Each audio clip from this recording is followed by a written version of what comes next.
pleased to have Canada's greatest contribution to EDM joining us today to talk a little bit about his career, a career that, by the way, is supported by 7.6 million Facebook friends and 2.3 million Twitter followers. This says here that he's the biggest mouse in the world this side of Mickey. Come on. How he got here and how he stays here are two of the things that we may find out today in this event that's sponsored by, believe it or not, the Department of Foreign Affairs, Trade and Development Canada. Swear to God, our government is an EDM fan. To conduct the interview is a pretty big start in his own right. He's the host of Q on the CBC and a former member of Moxie Fruvis, of course. Please welcome DeadMau5 and Jian Ghomeshi.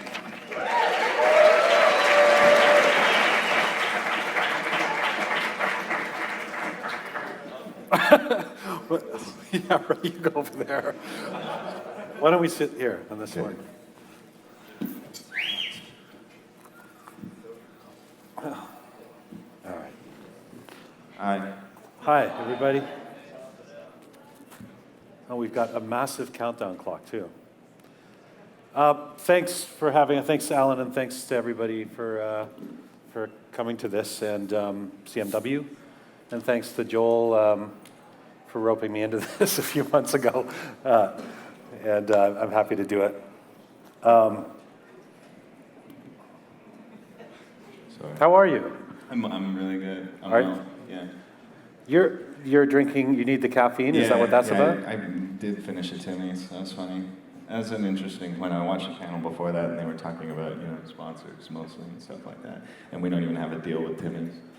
You know what's weird is you're sitting next to me, I can't hear what you're saying. Really? Can we get that in the monitors at all? Well, if you Do you look... want me to talk louder and further away from Or the just mic? talk towards me or Okay. something, yeah. That's weird. I'm also going deaf in this year, so that might be part of it. You're not streaming this, are you? No. There was some idea that you were going to stream this on your phone? Did you know about that idea? Somebody was telling me about that? Well, we were supposed to announce the launch of the iPhone app for the streaming site for my live.deadmau5.com thing. I was gonna do that. But I just did it. So, but yeah, I don't know if it's streaming. If it is, that's cool. If it's not, then... No. I'm sorry that I made that such a clumsy introduction of your great new Cool. technology. Spoiler alert. Do you want to say anything more about that?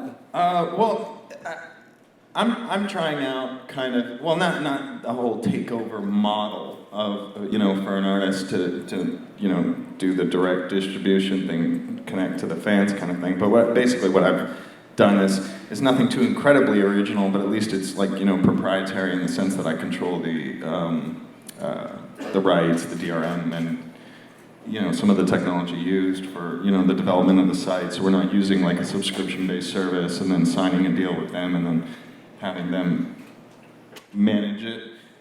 So what I've done actually is I've done a live.deadmau5.com thing, which is still, kind of a developing thing right now, but at least it's together enough to warrant, you go in, you pay some like stupid $5 a month, but I'm uploading all the stuff that I have maintained my rights for, so it's music, photos, videos, coffee runs, and some of them, and live chat that I just kind of always have in a window when I'm working, so I can rant and rave with the kids, fans and stuff. There's usually only ever 32 to 40 users in there at a time, so it's really manageable. I thought it was going to be anarchy and everyone's going to be blah, blah, blah, but then you realize you get these kind of fans who, kind of believe in what you do or like your music and kind of have some kind of connection with you that warrants them, hey, here's $5 a month or whatever, and, I get your catalog of music, which when you do the math, it's like,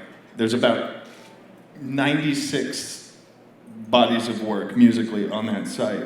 And I'm also offering them as MP3 downloads, but then also as like the lossless wave, like as it left my studio kind of thing before it got encoded by some cool technology, and then you listen to it on the phone kind of thing. So I offer both. Whose idea was this?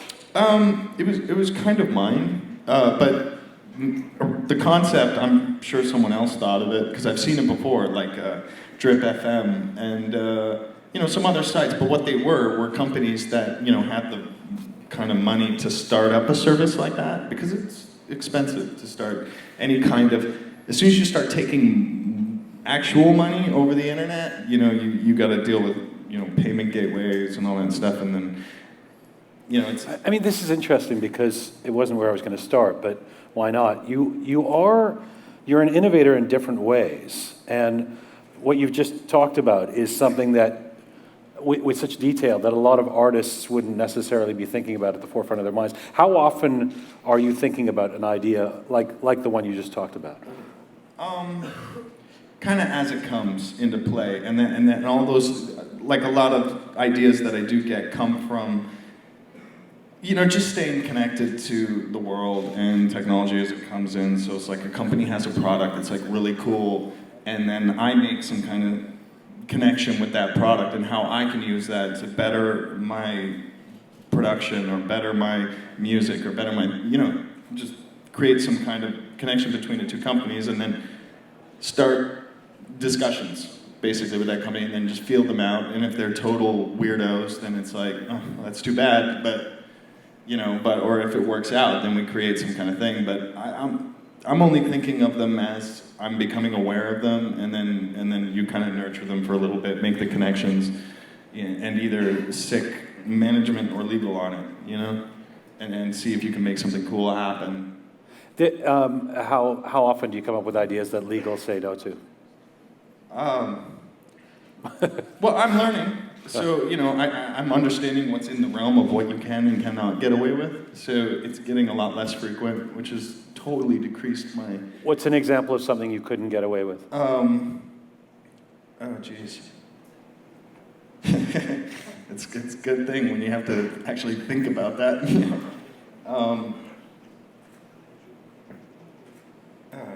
It's okay if nothing comes to mind.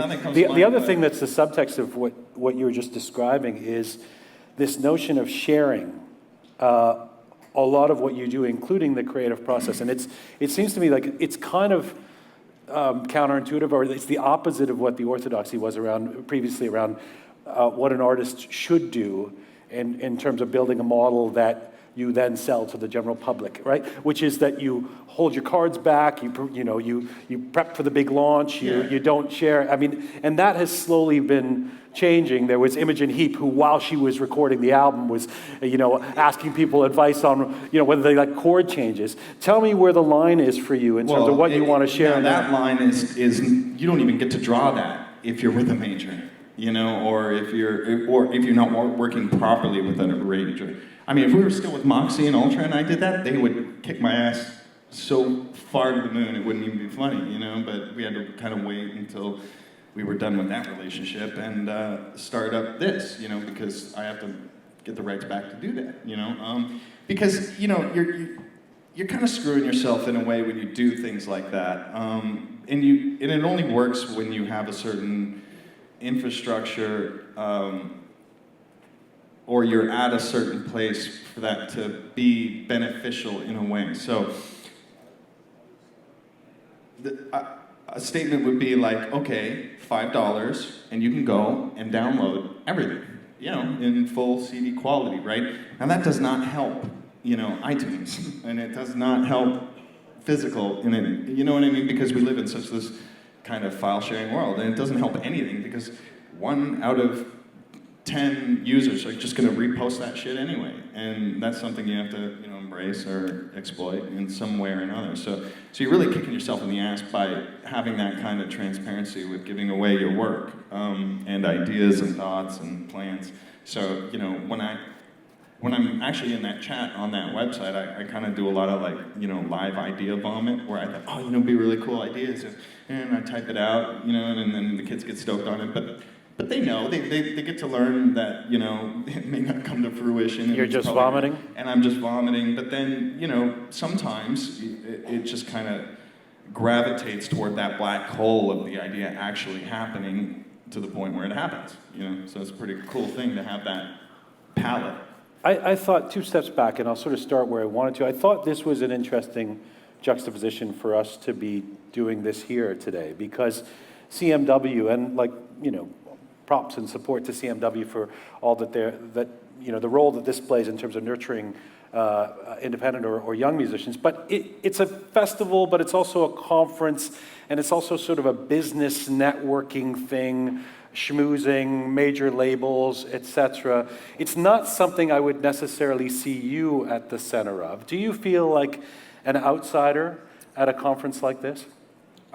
Well, I mean, maybe in that respect, but not really, because a lot of my team's here, a lot of the people that helped me get where I am today is here, so it's just, a reconnection back into that machine that I needed to do what I want to do, and be that artist-driven act as opposed to the label-driven act.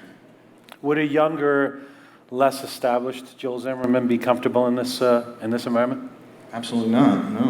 No. But I mean, that just I think that only just comes from being up on a stage and getting used to the kind of holding a mic and talking and that was me about 5 years ago. You're not at all like that anymore. You mentioned your team. For someone who is so famously in control, it's interesting, like, total sidebar, we've been involved in some stuff where, like, let's do this together with Lights or with other artists, and you're personally involved in this stuff. Yeah, absolutely. You personally are at the center of your business. Tell us how you've built a team around you that works for you, both in terms of a partnership where you know that they can represent you, but also where you can stay in control and have your say. Those are the questions you actually have to ask yourself when you're kind of mulling around the industry and meeting people. When it comes to business management or legal or artist management or artist representation, sponsors that are in that realm, because to my understanding, Canadian Music Week is actually more about that end of it, not so much the artist. So it's like, the big question here would be like, well, as an artist, what do you look for in that kind of team, as opposed to the other way around, And what would your advice be for what to look for? Well, what I look for is just transparency and communication. Communication is like the biggest, utmost important thing between me and the people I work with. Now, and you've noticed, if anyone's been following my career, is I'm like a little team slut. Like I'm with this label. Oh, he's just done this studio. No, he's doing this, and oh, he's with UMG. You know what I mean? It's only because a lot of these past relationships have totally bombed out because there's been no communication. And even today, I still have that problem. I'm seeing a compilation come out in India, the best of EDM 2014, and your face is on it. I'm like, well, yeah, you know what, guys, you didn't communicate to me that, you were going to do this, and I actually communicated to you that I don't want to do that, so aren't we in a pickle now? And they're like, well, it's okay, it's only 1,000 copies. Like, dude, it's the internet. 1,000 copies of anything on the internet is a big number, So anyway, so it's communication. So you don't have any responsibility in this? It's all about others not communicating with you? Yeah, well, I'm still trying to figure out what it is. And, it's a work in progress. And then maybe in my later years I'll have it figured out and whatever. But it's like... what have you learned about... that you have... you do have a litany of relationships that haven't worked out in terms of, working with different labels and stuff, right? What have you learned from that? I've got a dear friend of mine, an agent, who says any music manager should always pick up the phone. Don't do things by email. Talk to your artist constantly. What is a lesson you would have learned about why those relationships didn't work? Well, that being one of them is because I just find that artists are so weird, or... I don't know, maybe it's just me, but I prefer an email, because then the manager can just kind of, shove it back in your face and say, look, dude, you said that, and as opposed to, no, on the phone last week, Right. So I like things documented, and I like things normal, but, I like to work with my manager because he's kind of the guy that's the conduit between, the other companies that don't embrace the working with your artist like he's in control of the company. They work with your manager like he's in control of the company, and that's just not how we do it, or how I like to do it. I like to be in control. Every signature on every deal, on every sponsorship, if we do one, every event, I have to sign for up to 5 companies that I own that no one else can sign for. Does that make you hard to manage?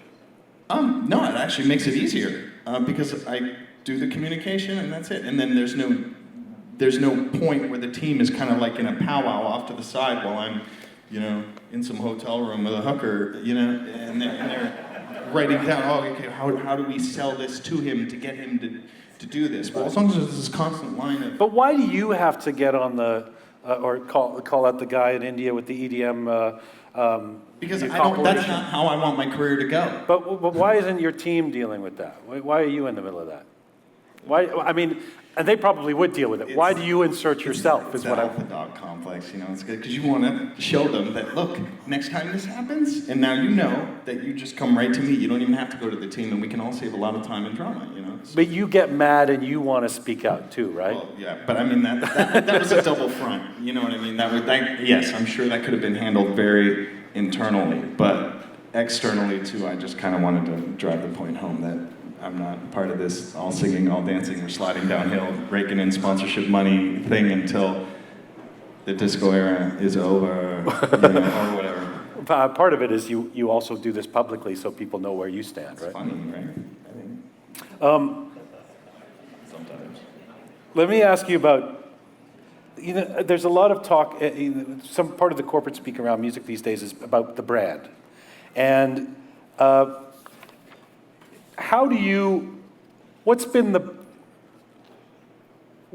tell me about the development of the DeadMau5 brand. When did you start consciously thinking about that? Well, not until about, actually a few years in.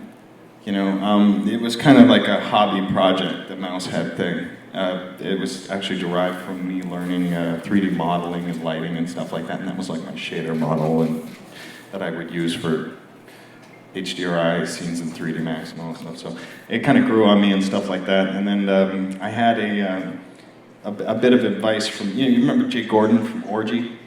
No. They did a cover of Blue Monday and they had some success, a band out of LA, Orgy the band.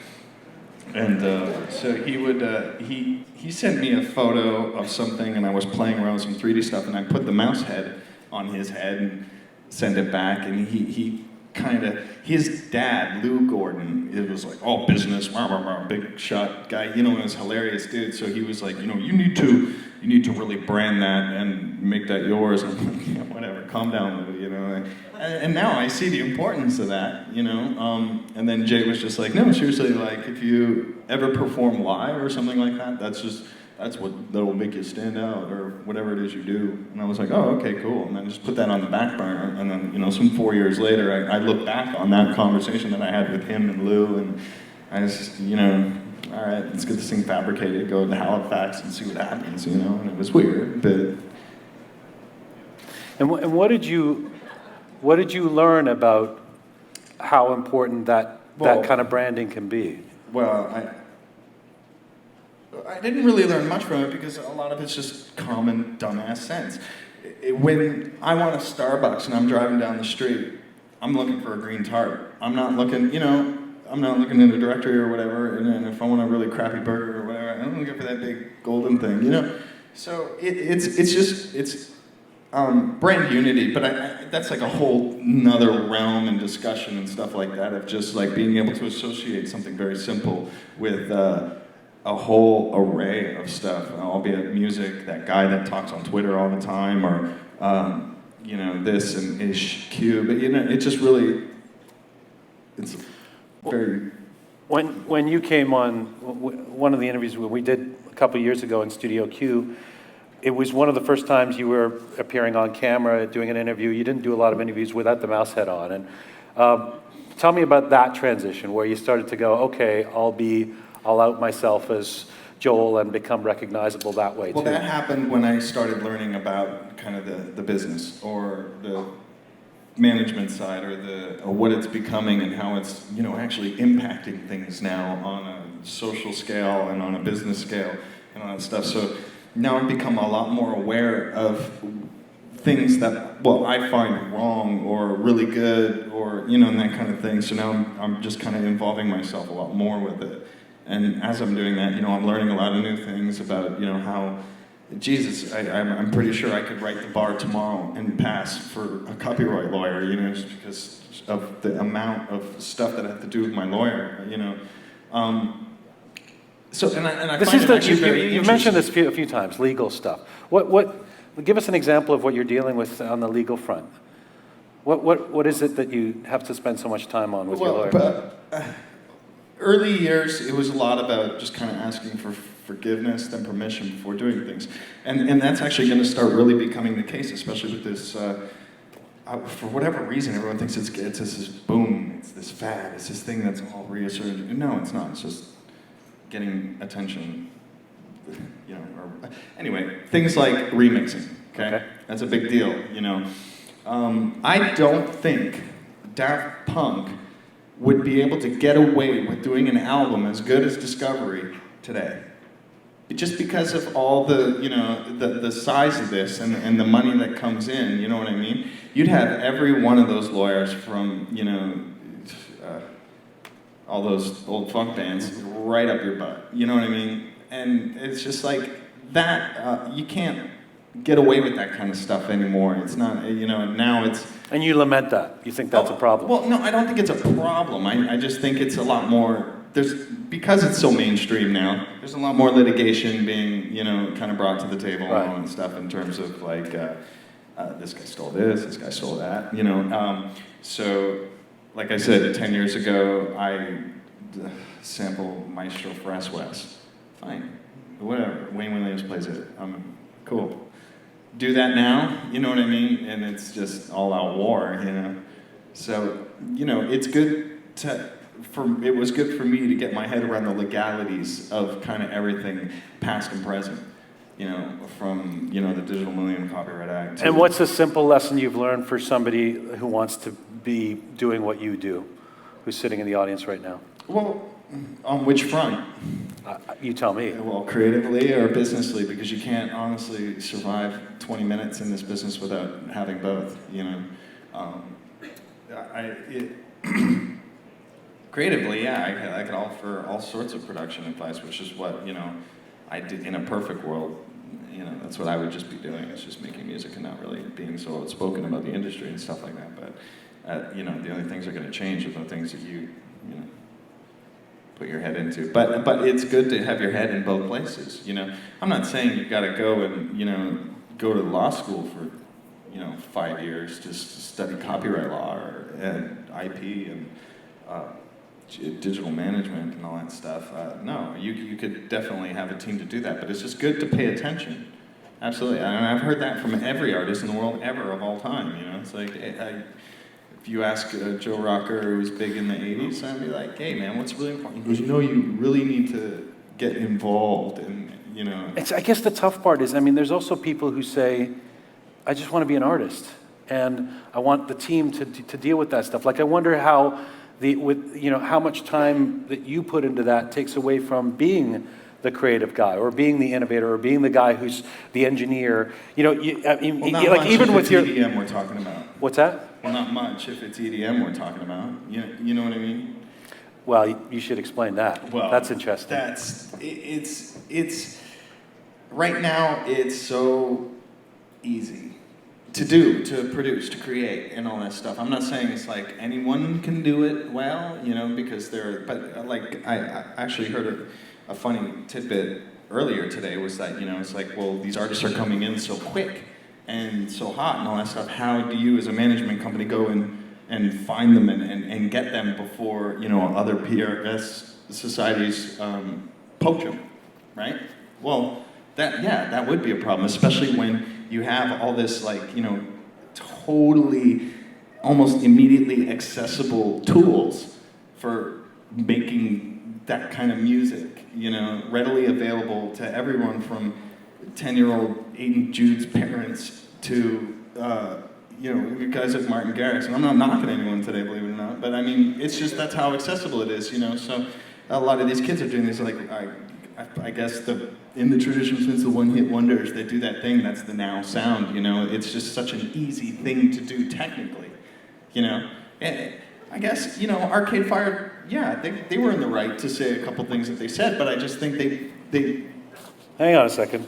carpet bomb. You want to bring up Arcade Fire? I didn't know we were going there this quickly. Oh, no, I'm not addressing that situation between me and them. I'm just referencing a notion that they had, is that, you know, they said that, you know, oh yeah, you shout out to all the real musicians who play actual instruments. I'm like, oh yeah, well, you know, that's interesting. And maybe I can see how they feel that way, because you've got a 16-year-old kid who has that one song on the stage beside you. You went apeshit on Twitter. Not really. Didn't you? Well, this is the problem. I'm really misunderstood. Okay. Okay, so Twitter, this is my problem with Twitter. Twitter is 43 characters, so you just gotta grab balls in 45 characters. Win less. Butler's balls. Yeah. Yes. So what I'm saying, what I really actually meant by that was, you know, I can understand your frustration with the music today. This kid is playing in a tent on a CD player, which is a CD player and will always be a CD player. We're not all stupid. Like, I think even the most prolific EDM producers can own up to that. We're not doing shit. And if you don't, then you're just living in fairy tale land. But so be it. Yes, I have culminated a lifetime's work of, you know, learning and having these kind of. Oh, I could play an instrument. It took me a long time to do that, and it took me a long time to get this band together and all that stuff. And I really put in the footwork for this. Yeah, you see, I think So that yes, I can see his anger there. Yeah, and I'm just as pissed as you, Ryan. Go team, whatever you just said. Now, on the other hand, there is kind of a subdivide, and I guess I fucking hate that word. There's a subdivide in EDM land, right, where you have dudes that, like I said, I remember, you know, learning on Atari, I know gear, so I'm somehow, you know, better than you because you use presets and Nexus and you're achieving, whatever. You know, I'm not going to get into that, but the way that my career, that I've learned how to come to happen, I remember going and sitting outside Wayne Williams's, you know, studio, waiting for him to appear, handing him the demo, meeting with real people, working in nightclubs as a bar back, getting upgraded to a light guy, and then being able to be the DJ for the night after a couple years. You know what I mean? So you got a kid who watches a YouTube video on how to ruin the dynamic range on a track and puts it out, and it's on Beatport. That's it. Now, yeah, okay, I'm a little bummed out that that's the way, you know, being an electronic musician happens, you know? So that... But it's part of what is difficult. Is that the evolution of it? Well, it's such an interesting paradox with you saying this, because on the one hand, I mean, there are electronic musicians out there who would defend to the hilt, as they should, their talents and, you know, the hard work that they've put in. And here's a guy who's arguably at the top of the game saying, it's really easy and I don't have any talent, which you've said before. You've said you don't consider yourself an artist. And because I can emulate what they try to emulate from, you know, the amount of years of experience that it takes you to do it. It's like, I mean, but that's just all in line with your personality. I'm pretty sure Dave Clark isn't sitting around going, just hating the world, you know, because he should, you know, like, cause he's a But damn aren't genius, you know? being, in this specific case, modest about what you've brought to the table, in terms of the fact that it took you years to develop the skills that you have. I mean, maybe it's different in the live performance context, you know, when you refer to Arcade Fire, et cetera. But in terms of what you bring to the table, it didn't happen overnight. And you are a musical guy. You know, we're going to talk about your new record. Thank you. It's a very musical record. Right. Now, having that said, thanks, EDM, that's what I look like. You understand? No. What does that mean? You see, now, I'm, as a part of this EDM world, right, and being a front man of that, I'm now like a part of this instant gratification production buzz thing, you know? So when someone like, I'm not saying Arcade Fire is the fucking spokespeople of music, right? They're Arcade Fire, but, you know, I could see other people kind of agreeing with that sentiment, not having them said it regardless, but, you know, and investors and, you know, just like-minded, really talented management guys or engineers or other musicians and stuff like that just kind of look over and, oh, DeadMau5.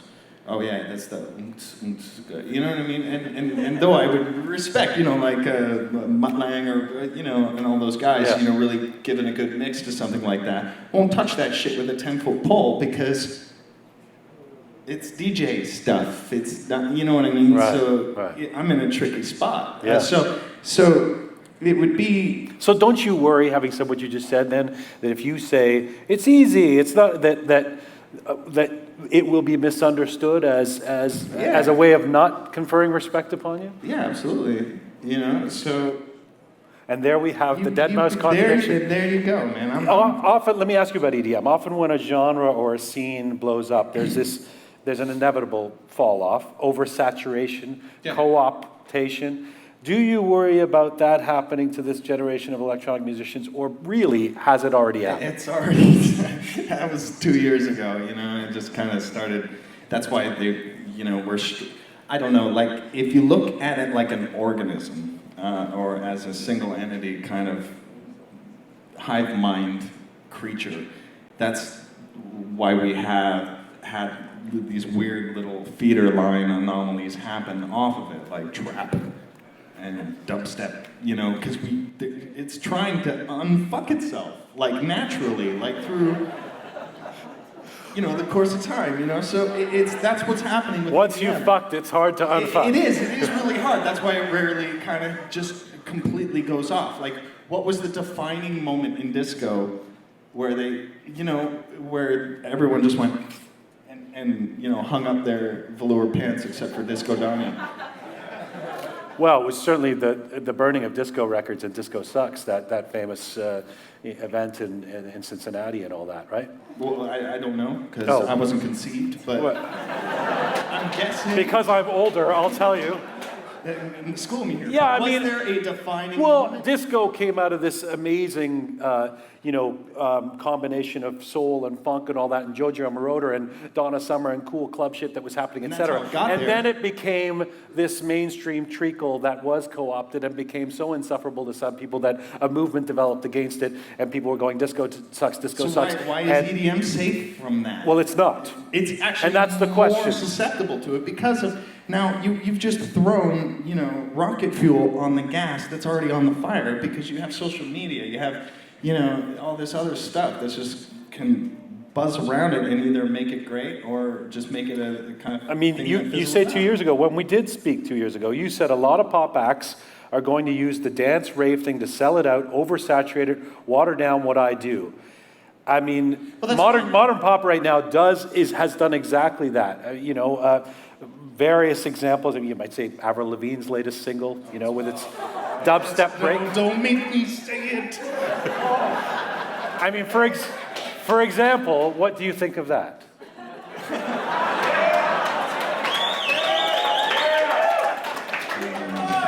That's trolling. That's what we call it. I think if that's what she wants to do, then good for Chad.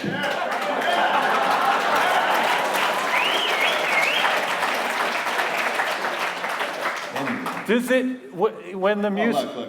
Yeah. The bigger picture is like I said. Are you gonna tweet? Are you gonna tweet what you really think 2 hours from now? Or? No, but that is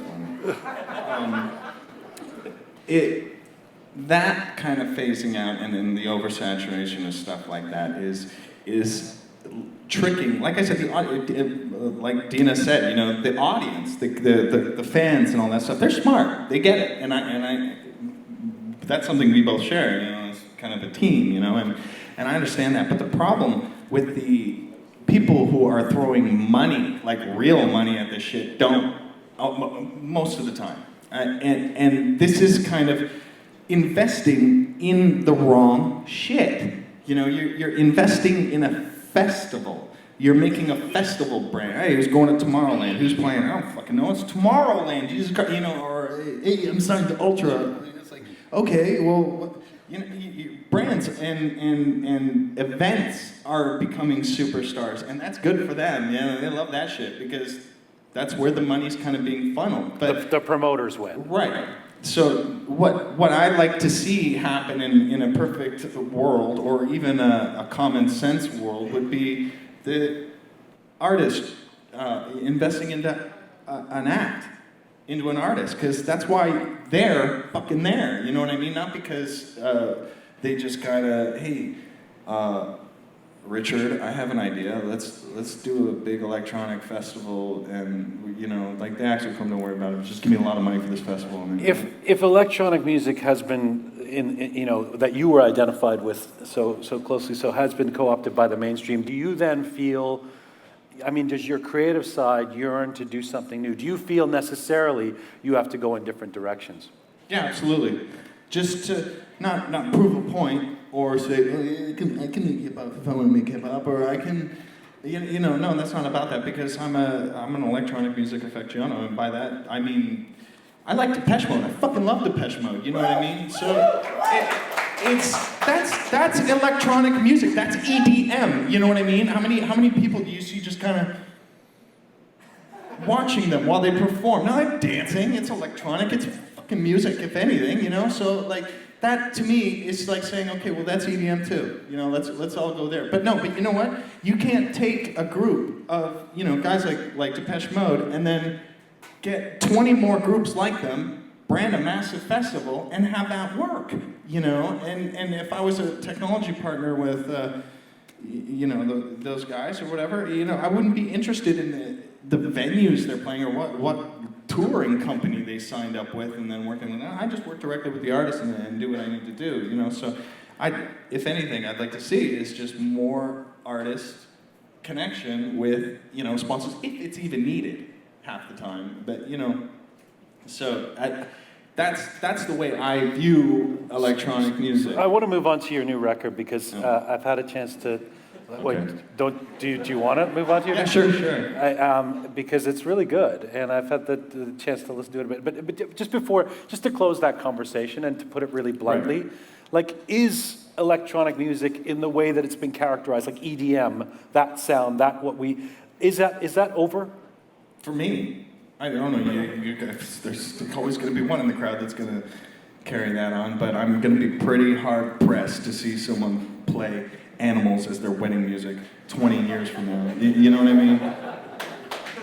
I'm just saying, you know what I mean? It would be interesting Very if clear. that was the case, but... So you've made 6 albums. This latest record. Yeah.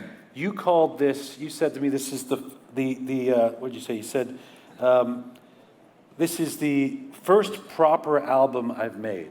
I think, yeah. What do you mean by that? Well, excuse me. I think that it's like albums in dance EDM land, and it's just like you have to understand when I'm saying EDM, I'm just meaning, you know, the DJs who have music that they made on their computers or whatever. The album is like a compilation. I've actually explicitly said now to every, you know, management and label that I'm, you know, strategically partnered with, is, you know, you put me on another compilation, I'll kill you. You know, so let's not do that. And albums in Danceland are compilations of that kind of thing, and that's what I felt my last, however many albums were. You know, just kind of like, shit, I did that year. You know, and then took me 10 minutes to, yeah, that one's first, that's cool, and then put that one at the end, and yeah, fuck it, print it. And honestly, that's how I would do it, and that's fine, because album, by definition, is that. But then they have those other kind of albums where you're looking at like, you know, whether they meant to or not, doesn't matter, but the perception is that, wow, this was really written in such a way that it makes sense, and it's doing it's taking you on a journey, and it's, you know, that kind of thing. So it's actually more of a purpose-built thing. So this album, it was, you know, I finished one track, and I said, okay, I'm gonna do a whole album around this. So I would, over 2 years, or since the last release, would write pieces in key to the the last track. So it was really done sequentially. And I say, and it might be some weird kind of kiss of death that the album is a continuous mix. Yeah. And everyone's It's a like, double album. It's a double and each album. album is one continuous mix. Right. Now that could be kind of misleading in EDM land because, oh, it's a continuous mix? Awesome, so it's just going to be one long song. Well, it's not. It's just the way that it flows Right. and there's no breaks. Two things that are interesting. One, the second album starts with, I know you don't want to reveal too much about this, but it starts with solo piano, organic acoustic piano, then it moves into a groove. It shifts in and out of acoustic-y kind of sounds like that and into intense techno or electronic grooves. Tell me about that. It's not the album that you would throw on at your frat party and dance to. Well, you could. You'd just be probably the coolest kid in school, but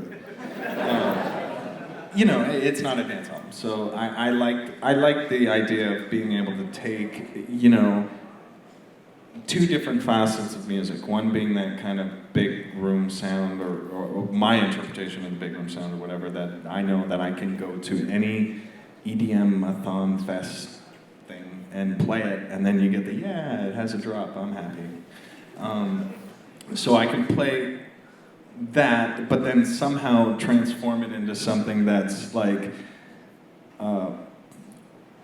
Imogen Heap could nod her head, and it's my what I would listen to and how I like to make music and stuff like that. So I didn't want to alienate fans, because I do realize that Little Ghosts and stuff is probably my most loyal track, but I understand that it means a lot to a lot of kids and people who like that kind of music, and so I'll embrace that because it's like, hey, if it makes you happy. But it is going to be challenging because it's not the norm what this record is. Right, but I didn't want to do I'm going to go work with a country band, or I'm going to what? What's wrong with working with country bands? So I just didn't. You can't help I didn't yourself. Do something I wasn't comfortable doing or knew nothing about. So I kept it within my realm. What? You can't help yourself sometimes. I didn't say anything. I'm curious about how you write when I listen to this record. I mean, I guess in your previous stuff too, but when you use Depeche Mode as an example, electronic music, synths, but Depeche Mode's songwriting is still the pop, like the Beatles, A-B-A-B-C. It's the sound that carried the verse, chorus, verse, chorus. How do you approach songwriting? Because I don't hear your songs in that traditional way. Yeah, well, that's an art that, I try to dabble in, but not to produce or proclaim in such a way, okay, it's like, I'm no longer a producer, now I'm an artist. Because I am, I'm not amazing with words and song structure, and I can respect that, so I kind of leave that alone to someone else and say, here's a piece of music. I need you to, write your thing and sing on it or, rap on it, whatever the case is, and then let them do the songwriting. Leave that to songwriters, as opposed to me saying, well, this is my album and this is my song and this is my message through, lyrics and song structure. You don't think of yourself as a songwriter? I can't. I've tried, trust me, it's brutally weird. I don't feel comfortable doing it, so it's not something I feel comfortable sharing, even if, there's going to be maybe 1 out of 1,000 people that are like, oh, this is really good, actually, But you come up with the bed for which, or the Right, tools the for which the song, well, it's more than production. Because you're coming up with a groove and a sound, and you're writing, you are writing pieces that then somebody takes and interprets their way. Yeah. And then does Aren't you? their- Isn't that what you do? Well, that's not songwriting in the traditional sense of the word songwriting, because songwriting really is just... It's co-writing. It's co-writing, yeah, but I just like I said, I'm more in love with the idea of being in a studio, tuning this, and making a melody and that and stuff like that, but just staying away from the what rhymes with pear? Stir. fair. Like, I don't know. That's just not something I've done my whole life. Where there are probably people who have that. So do you think of yourself as like an aggregator, meaning you take ideas and you bring them together? Sometimes. But in a not so intrusive way that I can say it's all mine or someone else's. So that's what I do. It's like I like to consider myself that producer, but not producer in the sense that, like, oh, I produced the song, but he wrote it. Just producing, making, manifesting as much as I can that I feel comfortable with in my limits, and then have someone else come in and chime in. Yeah, I mean, you're such an interesting guy because you sort of break all the rules. You're not, it's hard to put DeadMau5 in a box. That's right? good for marketing and for sponsorship and for, well, sometimes it doesn't work out all the time, trust me. How do you know what to put where in a song? I didn't. I mean, how did you know how to build your continuous mix on, Oh, because like I said, they were written sequentially. So I didn't go through and then say, oh, I want this song here. And then, I didn't do that collection process where I have a folder basically on my network storage where I'm like, I'll go through, album time, okay.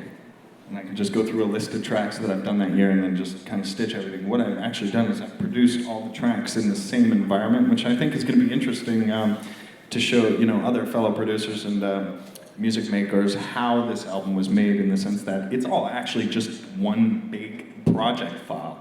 It's not a whole bunch of rendered out things that were just hack mixed later. Everything's all done in a single session, so it's one 6 terabyte something project file, which is really cool. I don't want to spoil anything, but there are a couple of special appearances on this record. Yeah. And in the past, you've worked with people like Dave Grohl of Foo Fighters and the guy from My Chemical Romance. And, do you feel a kinship with rock music? Yeah, absolutely. And in the sense that I don't do it to prove the point, to dissolve the, EDM is music too, and let's get together and join for, I don't give a shit for that. I honestly, Dave's a great guy. He's really talented. He's super awesome. Fuck it. Gerard's a super guy, really talented. Fuck it. It's just, why not? I'm not going for anything, and I'm not saying, oh, we should do this because I think, EDM needs to be a part of, or vice versa and stuff like that. All collaborations, I feel, are really natural. We turn them down left, right, and fucking center at the office. I'm pretty sure they hired a guy just for that. Answer the phone.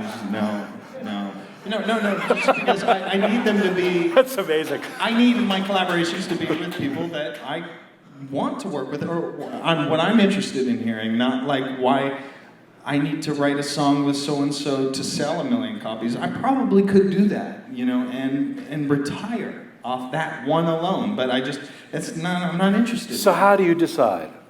When does the guy who answers the phone saying no say yes? Well, he gets it now, that guy. Like, he understands it. He's in line with the formula.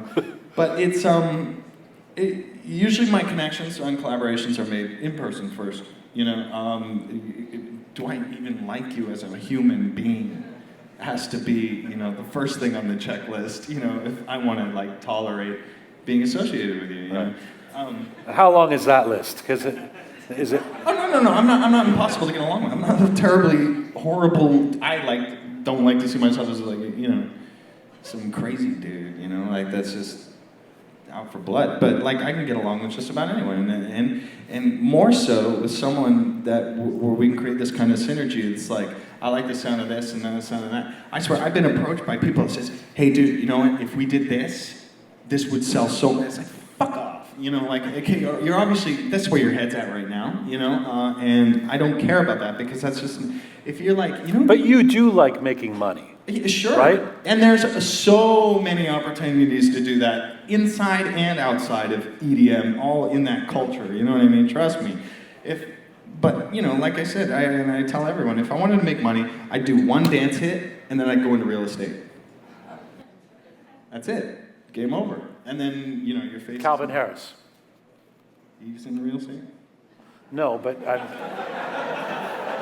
thinking of someone with a massive dance hit or two. Oh.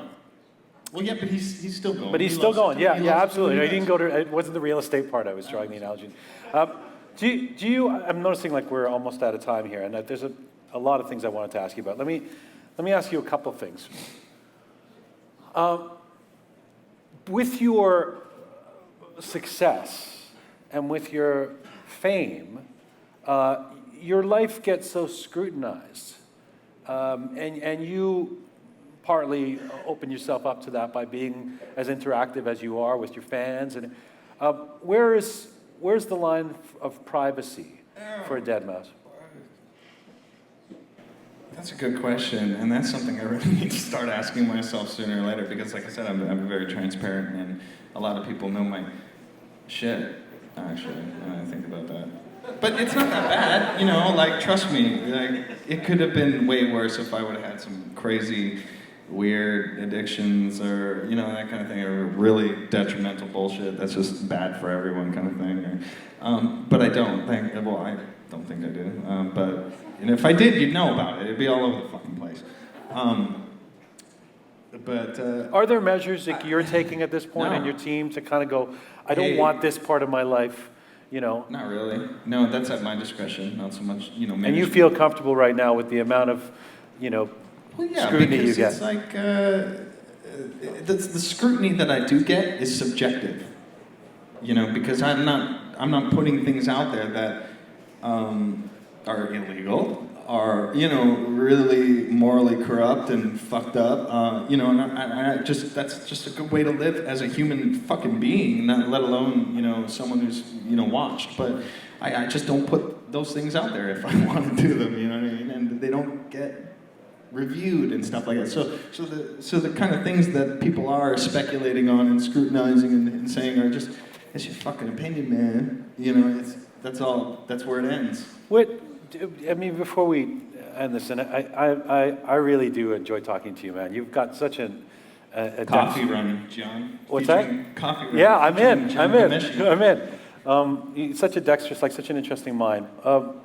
What is this all about for you now? Like what's the famous thing your record company says, that you're the only Canadian solo artist to ever sell out the Rogers Centre. Like Still? you've been, yeah, you've had massive success. That's cool.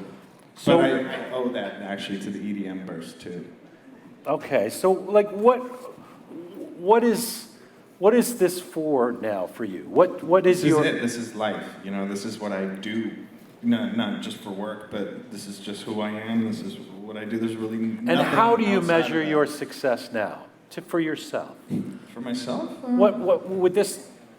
Does this record need to sell a lot? Do the audiences need to get bigger? What would? No. Now it's just about outdoing, you know, myself in ways, you know. So my big thing is like, and I'm going to be completely honest with you. I had an accounting meeting the other day, and he said, "You're done. You're good. You know, just you can honestly, if you quit, you're good." And I'm like, "Okay, that's awesome, right?" But it's not a monetary thing. It's now what I want to do is I have a project that I'm working on for a show, for a new live tour coming in 2015 that and I'm not saying it for the sake of saying it, we've been working on it for 2 years now with a lot of different companies and tech partners and all this stuff, and it's just going to come to fruition now. Now we're going to do this thing, and then we'll probably tour it for 5 years. So that's 5 years, my next till whenever. And you know, after that kind of big, huge thing is done, and it's just so different, and it shook things up, and it changed the way that, you know, people do things differently now, because it's like even just wearing a mouse head, and you see this other guy in a head, or you know, heads everywhere. Oh God, you know. Now if you do this, you're kind of taking an entire thing, elevating it, you know what I mean, with a different idea or something like that. So it'll be one-upping that, and then I'm dead, and that's flashing. So You've said a lot, and there's more to say. Yeah. Thanks for doing this. Yeah, no and problem. thanks for roping me in. DeadMau5.